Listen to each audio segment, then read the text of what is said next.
Gender adalah peran yang dikonstruksi oleh masyarakat atau kebudayaan yang dibangun oleh masyarakat yang disesuaikan dengan jenis kelamin. Untuk kesehatan reproduksi, mencakup kesehatan seksual dan reproduksi, termasuk masalah seperti kehamilan, persalinan, infertilitas, dan penyakit menular seksual. Jadi, hubungan gender dengan kesehatan reproduksi bahwa peran gender sangat berpengaruh kepada kesehatan reproduksi dalam menentukan akses dan penggunaan layanan kesehatan reproduksi.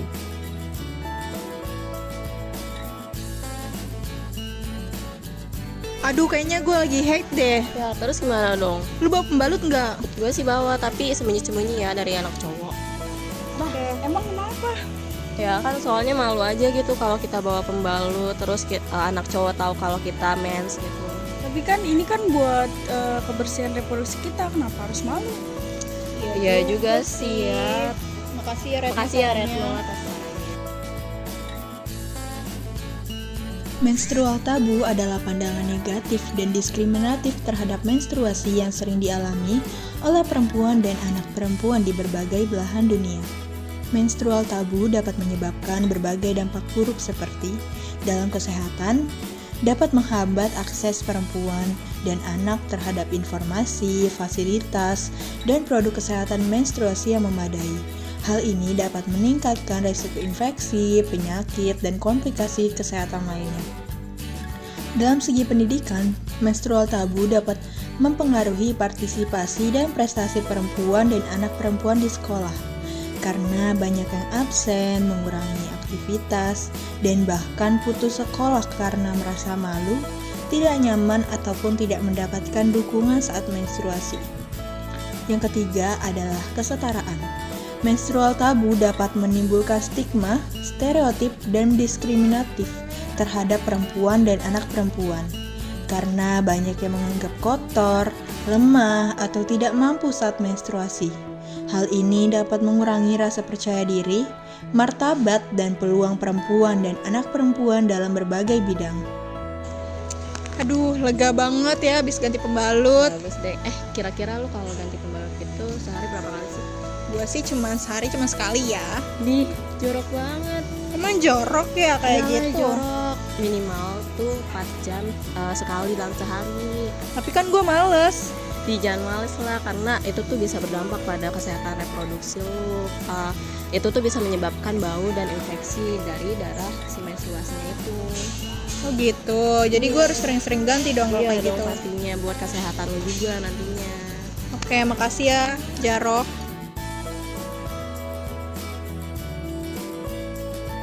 Pendidikan menstruasi dan kebersihan produksi penting karena yang pertama itu dapat mencegah infeksi, iritasi, dan bau tidak sedap pada daerah kewanitaan.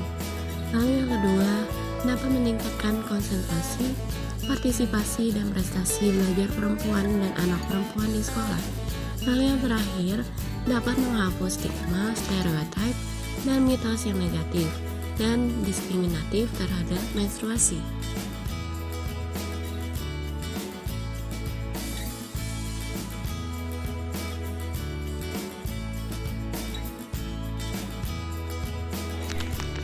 Aduh, kayak gue telat datang bulan deh. Apa jangan-jangan Tapi kan lu sama pacar lu masih mahasiswa. apa gue gugurin aja ya? Jangan, lu tahu gak sih kalau dampak dari aborsi itu bisa membahayakan si perempuan. Contohnya tuh kayak nyeri pada panggul, pembekuan darah di rahim, terus robeknya serviks, dan infeksi pada vagina perempuan yang disebabkan oleh kuman. Emang lu gak mikirin diri lo? Oh gitu ya, ternyata banyak juga dampak buruknya ya. Oke deh Nadia, makasih ya sarannya. Ntar gue pikirin lagi deh. Iya, harus dipikirin baik-baik.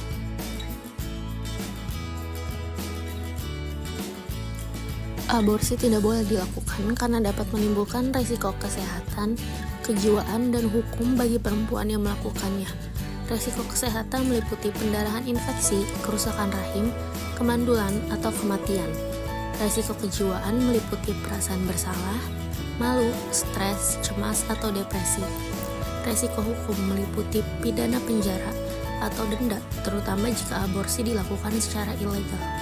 Pencegahan aborsi dapat dilakukan dengan berbagai cara, seperti penggunaan kontrasepsi yang efektif, pendidikan seksual yang memadai, konseling kehamilan yang tidak diinginkan, dan pilihan adopsi anak. Pemerintah Indonesia telah menyiapkan layanan aborsi aman yang sesuai aturan untuk kasus-kasus tertentu, seperti kedaruratan medis dan perkosaan. Layanan ini melibatkan dokter spesialis kandungan, psikolog, dan konselor yang berkompeten. Masalah aborsi di kalangan remaja perlu penanganan serius dari semua pihak, mulai dari pemerintah, masyarakat, keluarga, hingga sekolah. Remaja perlu mendapatkan informasi yang benar dan akurat tentang seksualitas, reproduksi, dan juga kesehatan. Upaya pencegahan yang dapat dilakukan untuk menjaga kebersihan alat reproduksi perempuan melalui pendidikan menstruasi dan pencegahan pergaulan bebas serta penularan penyakit seks dapat dilakukan dengan beberapa cara berikut ini. Yang pertama, menjaga kebersihan alat reproduksi dengan cara mencuci daerah kemaluan dengan air dan sabun, mengganti pembalut secara teratur, dan tidak menggunakan benda yang bisa menyebabkan iritasi atau alergi. Yang kedua, mendapatkan informasi yang benar tentang menstruasi, siklusnya, dan dampaknya pada kesehatan dan perkembangan perempuan. Yang ketiga, menghindari perilaku seks beresiko, seperti hubungan seks tanpa kondom, sering berganti pasangan, atau melakukan hubungan seks sebelum siap secara fisik dan mental. Yang keempat, menggunakan alat kontrasepsi yang sesuai untuk mencegah kehamilan yang tidak diinginkan dan penyakit menular seksual. Yang kelima, melakukan pemeriksaan kesehatan secara rutin, terutama jika mengalami gejala yang tidak normal seperti nyeri, gatal, bau, atau keputihan. Dan yang terakhir, menjaga gaya hidup sehat seperti minum air putih, makan makanan yang bergizi, berolahraga, dan istirahat yang cukup. Norma-norma sosial seputar kesehatan reproduksi. Norma-norma sosial yang berkaitan dengan kesehatan reproduksi seringkali menempatkan peran gender yang berbeda. Misalnya dalam beberapa masyarakat, ekspektasi terhadap perempuan untuk menghasilkan keturunan dan mempertahankan kehormatan keluarga dapat mempengaruhi keputusan terkait kontrasepsi, kehamilan, dan persalinan. Begitu juga norma-norma maskulinitas dapat mempengaruhi cara pria berpartisipasi dalam perawatan prakonsepsi dan mendukung pasangan mereka selama kehamilan. Lalu ada akses terhadap layanan kesehatan reproduksi. Dinamika gender juga memainkan peran penting dalam akses terhadap layanan kesehatan reproduksi. Faktor-faktor seperti status sosial, pendidikan, dan kontrol ekonomi seringkali mempengaruhi sejauh mana individu dapat mengakses informasi, pencegahan, dan perawatan kesehatan reproduksi. Disparitas gender dalam akses ini dapat menciptakan ketidaksetaraan yang dapat berdampak pada hasil kesehatan reproduksi.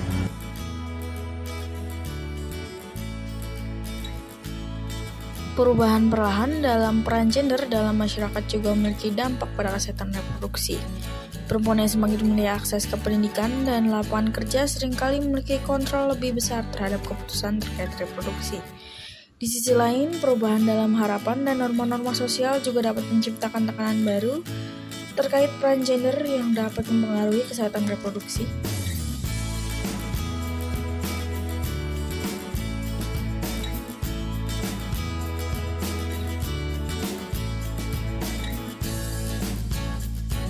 Studi kasus ini menyoroti kompleksitas dinamika hubungan gender dalam konteks kesehatan reproduksi dengan memahami dan menganalisis faktor-faktor sosial dan budaya yang mempengaruhi kesehatan reproduksi.